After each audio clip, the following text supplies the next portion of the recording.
Welcome, everyone. This is Betska, the Guru Coach from Vancouver Island, Canada, together with my very handsome co-host from Delhi, India, Raj Vashisht. And look at us. We're both wearing red and white today.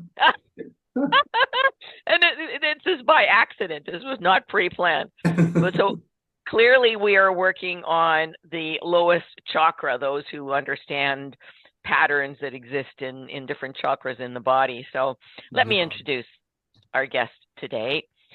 Jason, is it Costain? Am I pronouncing it correctly? Got it. Got it? Okay, I got it. He's a consultant specializing in fraud prevention and financial crime defense. He's the founder of Javlock Limited and has leveraged over 30 years of expertise to assist banks, organizations, and individuals in strengthening their defenses against fraud and financial crime. And everyone listening to this knows that scams and fraud are on the uptake in many countries. And it's kind of scary whether you're a teenager or a senior or an organization and so on. So let me tell you what makes Jason unique. He has worked in the front line of fraud defense for banks for over 20 years. So this guy knows what he's talking about.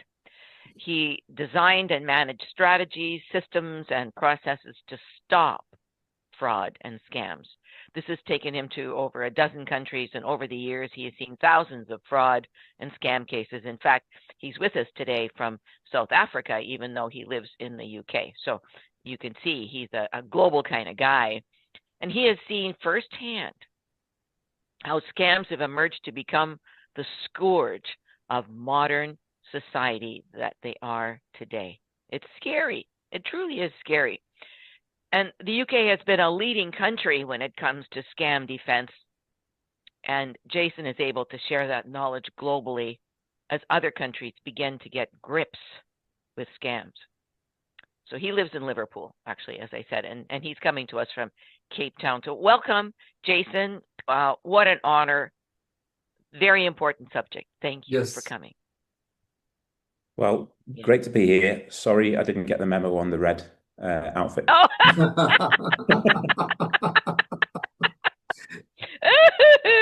It's so funny. Sometimes Raj and I, the colors just show up. We just show up, but it's kind of cute. The red color is alarm for fraudster also. There you go. It's an alarm. Red yeah. So stop it, guys. All you fraudsters and scamsters, you just stop it right now, or else, yeah. So, Jason, give us some of the biggest fraud threats facing individuals today, and then we'll talk about organizations. But let's talk about individuals first. Yeah, sure. I mean, I think the thing, just to step back a moment from it all, is my dad worked on a program in about 2005. There was a race to circle the globe with fiber optic cable. What that was going to do was create online broadband capability for a lot of nations around the world, including developing nations. And at the time, I was a bit concerned with what he was telling me, because they were talking about connecting different parts of the world. And at the time, I went in fraud because I've worked in it for a long time. We were seeing a lot of fraud from West Africa, check fraud, so 419 fraud, as it was called. So this is, Nigerian criminals specializing in altering the amounts on checks. And it's called 419 fraud because it's 419 of the Nigerian penal code.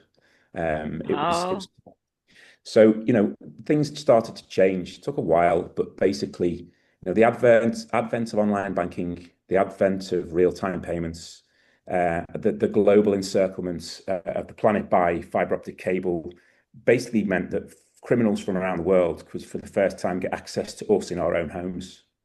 And, really, English is the international language of fraudsters, unfortunately, and we are seen as a target. Lots of people who live in developed nations, reasonably trusting, probably got a lot of money. If somebody says they're phoning from the bank or the police, or, they get an approach, they're likely to probably trust it. So, we're a bit of a target. So in terms of the biggest threats, and I was looking at the US stats this afternoon, and between 21 and 23 billion pounds a year, dollars a year lost in into scams. And this is where Did people you say send 20? Did you say $23 billion lost? $23 billion. Yeah, that's according to sort of FBI figures. And, fraud is chronically underreported. So that will be the tip of the iceberg. And really what I'm seeing is the same story around the world.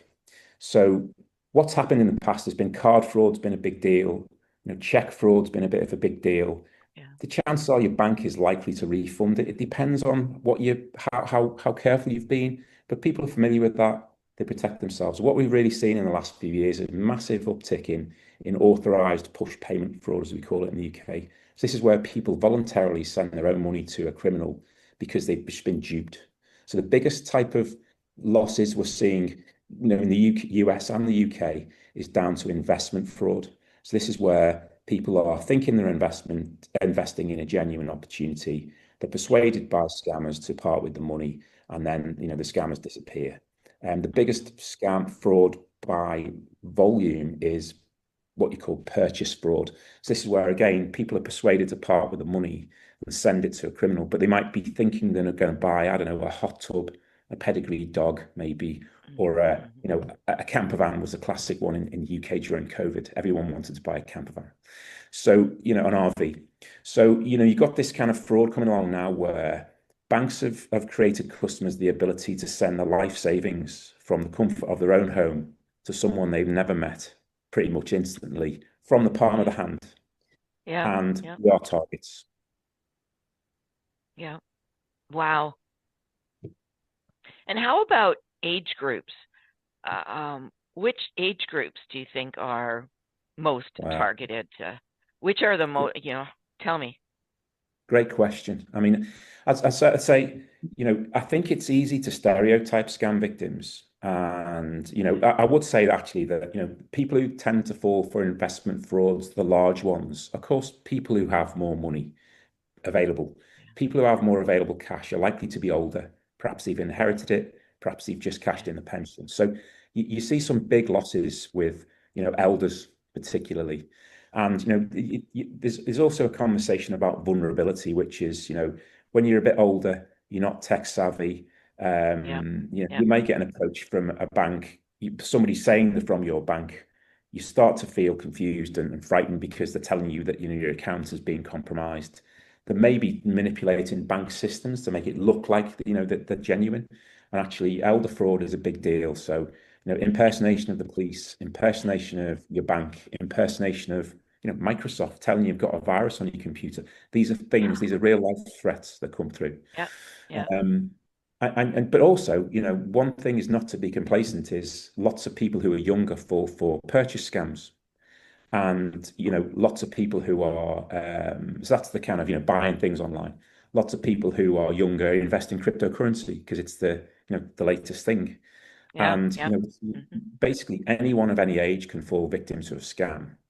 And what's really important is that we kind of have the conversation. And I think there are things you can do to protect your elderly relatives or your friends and family. And it's just something we should talk about because in the UK, and I could guarantee it's potentially the same in the US, but you're more likely to be a victim of a fraud in the UK than any other crime. That's statistically what it's telling us. Really? So fraud is the number one threat. So if you think about your house, right? At night, you will lock your doors. You might put your alarm system on. You might leave a light on when you go away on holiday. Whatever you do, you're taking steps to protect your security.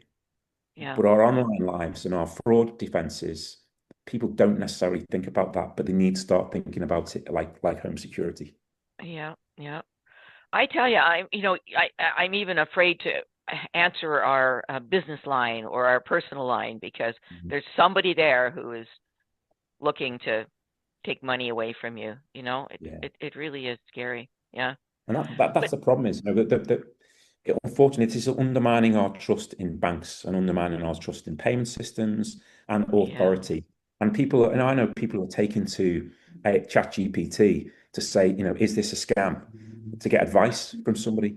So I think the key thing for me is just you need to start thinking about protecting your elders in your family circle. Anybody who's Yeah. watching this and paying attention now is probably the Yeah. enthusiast about fraud. I can see Raj nodding his head. Fraud's an interesting topic. If you're watching this podcast now, you're probably the person most interested in your family circle. Take some messages back to them. Start to look at the vulnerability you have amongst you. Even things like, look, mom, I'm never going to ask you for money. If you ever get a text from me saying I need some money, just phone me. Yeah. That's a classic mom and dad WhatsApp Yeah. scam is a classic scenario. I'll give you one example on the way here, which really worries me. Is my folks are at 80 this year, both of them, and I'm coming to South Africa on a work contract, and literally about 8 hours after I've taken off from the UK, I'm still in transit. They get a text supposedly from me saying, "Hi, mom, I've changed my mobile phone number. Wow. Please store this in your contact list." So my mum stores the mobile phone number because it's quite plausible that I'm traveling internationally. I might be changing my mobile phone number while I'm roaming, if you like. So my mum accepts stores a new number, and then the fraudsters made a mistake. They were too hasty, but what they said within a couple of messages was, "Can I ask a favour? Can you send me £2,000 because XYZ, I'm locked out of my bank account?" Yes. And Yeah. at that point, my mum said, "I knew I was being scammed. You've told me, Yeah. Jason, that I'll never ask you for money." Now, the great thing is she spotted it, but Yeah. the worrying thing is she stored the number before she spotted it. But that Oh. one message of "do not send money to anybody who asks you, even if it's me," is very important. So Yeah. Yeah. it's Wow. Okay. the final defense is the payment. The criminals want money. So if there's Yeah. one thing to say is do not send money, phone Yeah. me. That's the one message I'd say give to your family. Excellent. Thank you. That is very wise. Let's move on to corporate scams Yeah. and the biggest fraud threats facing businesses today. How different are they from the personal? Yeah, I mean, I'd say that the businesses are different because obviously you're relying on, as a business, you're relying on your staff to do some of your processes for you, and quite often that Yeah. will involve people in your payments department making payments, and it's seen as an admin function. Maybe even it's a junior person who deals with some of your payment stuff. So the main threats that affect businesses both in the US and the UK and Canada, Australia is CEO impersonation fraud. So the senior person in the firm is impersonated, and someone more junior gets a WhatsApp message from the boss saying, "Hey, Betska, I need you to send a couple of $1,000. I'm stuck in the airport," or whatever happens. And the junior person is reacting to the boss's request, sends the money. Yeah. So that CEO impersonation is very, very common. And of course, Wow. as an organization, if you use WhatsApp and you're fairly casual with it, or maybe use Slack or something like that, these messaging channels aren't necessarily secure. You can be Mm-hmm. impersonated. And really, you should have some operational rigor. Your staff should know that there's a fraud threat. And they should know that just because they think the boss has asked for them to send an immediate payment, to question that. And you should Yeah. reward the staff Yeah. who say, "Hang on, how do I know it's you?" Mm. Yeah. So I think that sometimes the CEO's attitude to communication is critical to whether or not they'll fall victim to a scam. So CEO impersonation is one. Invoice and business email compromises is another. So, for example, one of your suppliers who you regularly pay a large sum to, somebody compromises their emails, and next thing you get an email from them saying, "Hey, we've changed bank details. Please note our new bank details." The sending firm, if you like, for the supplier, someone junior changes the bank details on the online banking system because that's seen as an admin task. And then when the CEO comes to make the next payment, they're approving the payment they're expecting to make to their supplier, but the underlying bank details have been changed and they don't know that. Yeah. So when you're sending a payment, don't just look at the pay's name, look at the underlying bank details. And that's something you need to train your staff with, is the common sort of attacks. So CEO impersonation, business email compromise, be prepared for a fake invoice. Wow. Look at that. My Yeah. God. And I So saw, which so way? Go sorry, ahead. the biggest one of these I ever saw, Betska, was, well, one of the big ones. I've seen several, but The first one I saw where it was really painful was I'm outside like a play barn for kids on a Friday evening in a cold November rainy night in the UK. My kids are inside. I've got a phone call from the chief executive of the bank I work for. One of the biggest customers, a big charity, has sent a £1.2 million payment to one of their suppliers on the Tuesday of that week. And the supplier rang them up on the Wednesday and says the money's not arrived.